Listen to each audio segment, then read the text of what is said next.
자, 6학년 1학기 사회 민주주의의 발전과 시민 참여하고 있습니다. 오늘은 교과서 16, 17쪽에 나오는 5.18 민주화 운동을 배우기에 앞서서 5.18 민주화 운동의 배경이 되는 사건에 대해서 알아보도록 하겠습니다.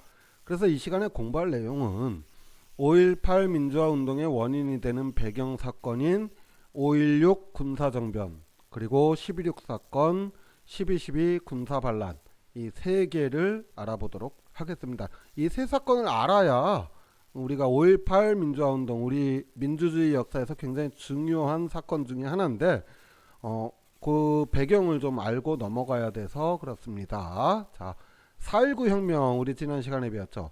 4.19 혁명으로 위대한 시민의 승리를 국민들은 자축을 하였고, 대통령이 하야 하는 초유의 사태를 겪긴 했지만 국민들은 스스로 질서를 지키며 민주적인 사회를 기대했어요.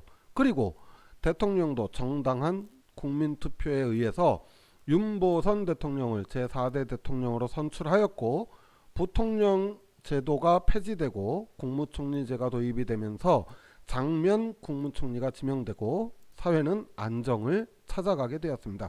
그런데 앞으로 이제 민주적인 사회가 될 것이라는 국민들의 기대와는 달리 제2공화국 출범한 지 1년도 안 돼서 1961년 5월 당시 육군 소장이었던 박정희는 4.19 이후에 혼란해진 사회 수습이라는 명분으로 중무장한 군인들을 동원해서 서울을 진격을 합니다. 그리고 정권을 장악을 하게 되죠. 그런데 이 박정희는 당시에 4.19 이후에 나라가 혼란하고 위기에 빠졌으니까 혼란만 수습하면은 나는 군인이니까 군으로 복귀하겠다, 이렇게 약속을 했어요. 그런데 약속과는 달리 대한민국 제5대 대통령으로 취임을 하게 됩니다.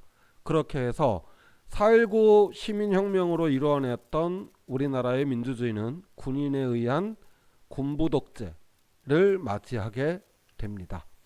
자, 박정희 대통령은 여기서 멈추질 않습니다. 5대 대통령에 당선된 것으로도 모자라 대통령은 원래 지난 시간에 배웠죠. 2번까지 중임 가능하다 이랬는데 3번까지 가능하다, 이렇게 헌법을 고칩니다. 그래서 3번을 하고 나서는 대통령은 몇 번을 하든 국민이 뽑아주면은 제한이 없다, 이렇게 바꿉니다. 그러다가 또 대통령은 국민투표 번거로우니까 국회의원들이 뽑는다, 이렇게 이른바 대통령 간선제라고 하는 것으로 계속해서 헌법을 고치고 또 고쳐가면서 6대, 7대, 8대, 9대 대통령이 됩니다.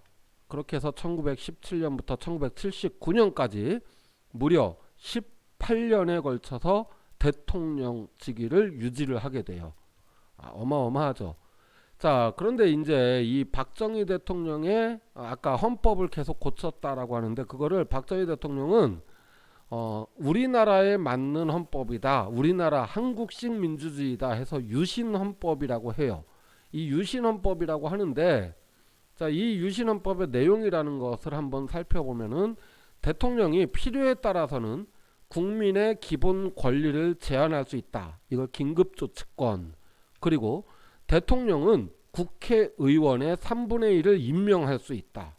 그렇게 해서 국회의원의 임명권을 획득을 하게 됩니다. 그리고 그 국회의원들에 의해서 대통령을 선출하는 대통령 간선제, 그리고 대통령을 임기를 6년으로 하고 몇 해든 연임할 수 있다는 연임제. 자, 보세요. 국회의원은 대통령의 3분의 1을 임명하고 대통령은 국회의원이 뽑습니다. 이런 말도 안 되는 유신헌법을 통해서 무려 18년 동안이나 대통령 자리를 유지하면서 군부 독재 정치를 이어가게 됩니다. 자, 결국 1979년 10월 참지 못한 국민들이 부산과 마산에서 대학생, 고등학생들을 중심으로 유신헌법은 문제가 있다, 유신헌법을 철폐해야 된다, 독재 정치를 그만해라 하는 시위를 벌이게 됩니다. 이를 부산과 마산을 중심으로 일어났다 해서 부마항쟁이라고 합니다. 자, 그런데 박정희 대통령은 시민들이 이렇게 들고 일어나자 계엄령을 선포해 버립니다. 원래 이 계엄령이라고 하는 거는 국가 비상사태에서 군인들에 의해서 국민들의 기본권을 억제하고 국가의 안전을 보호하기 위한 조치입니다. 그런데 계엄령을 선포하고서는 강력한 군인들에 의한 무력으로 시민들을 진압을 해요. 자, 이렇게 해서 또다시 국민들의 민주화 의지가 꺾이는가 싶었는데, 당시 대통령의 최측근이자 중앙정보부장, 오늘날의 안기부장 국정원장 비슷한 자리인데 당시로는 굉장히 권력이 있었습니다.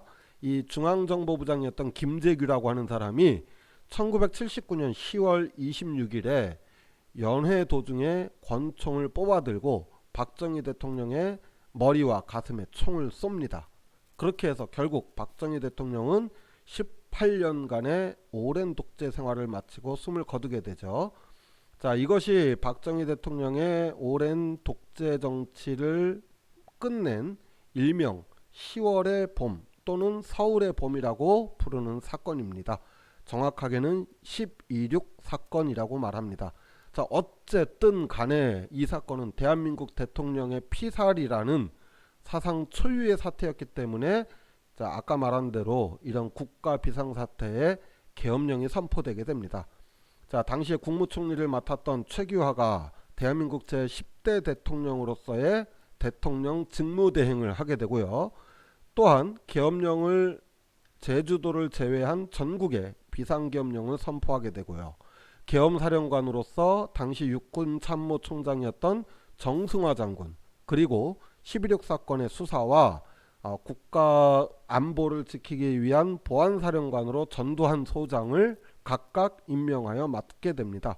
자, 그런데 이렇게 되니까 11.6 사건, 대통령 피살 사건을 수사하는 보안사령관을 겸한 이 전두환 소장이 자연스럽게 권력의 핵심에 등장을 하게 됩니다.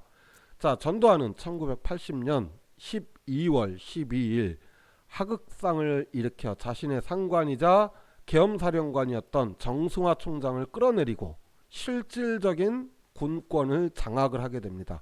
그렇게 함으로써 최규하 대통령은 이름만 대통령이고 실권은 전두환 보안사령관에게로 넘어가게 되죠. 자, 이렇게 정권을 장악한 전두환은 보안사령관에 이어서 대통령 자리를 또 욕심을 내게 돼요. 자, 11.6 사건으로 박정희의 오랜 독재가 끝나고 민주화 사회가 될 것이란 국민들의 기대는 또다시 무너지게 되었고, 자, 이러자 우리 국민들은 다시 대학생들을 중심으로 민주화를 요구하는 대규모 시위를 벌이게 됩니다. 이게 전국적으로 확산이 돼요. 자, 그러자 전두환은 1980년 5월 17일 비상계엄령을 전국으로 확대하고, 대학생들이 자꾸 모여서 시위를 하니까 야, 대학생들 모이지 마, 전국의 모든 대학에 대해서 강제 휴교령을 내리게 됩니다. 자, 이렇게 국민들을 억압을 하게 되면서 5.17 군사반란, 하극상에 의한 군사반란을 통해서 이 전두환은 대한민국의 권력을 장악을 하게 됩니다. 자, 그러자 같은 해 5월 18일 전라도 광주에서는 더 이상은 못 참겠다 해가지고 보다 더 조직적이고 강력하게 민주화를 요구하는 시민들의 시위가 진행이 되는데, 이것이 바로 5.18 광주 민주화 운동이 되겠습니다. 자, 이 5.18 사건에 대해서, 5.18 민주화 운동에 대해서는 다음 시간에 자세히 다루도록 하겠습니다. 오늘 수업은 5.18 민주화 운동이 일어나게 된 4.19 이후의 배경을 아주 간단하게 언급을 해봤습니다. 다음 시간 5.18 민주화 운동으로 만나도록 하겠습니다. 수고하셨습니다. 뿅.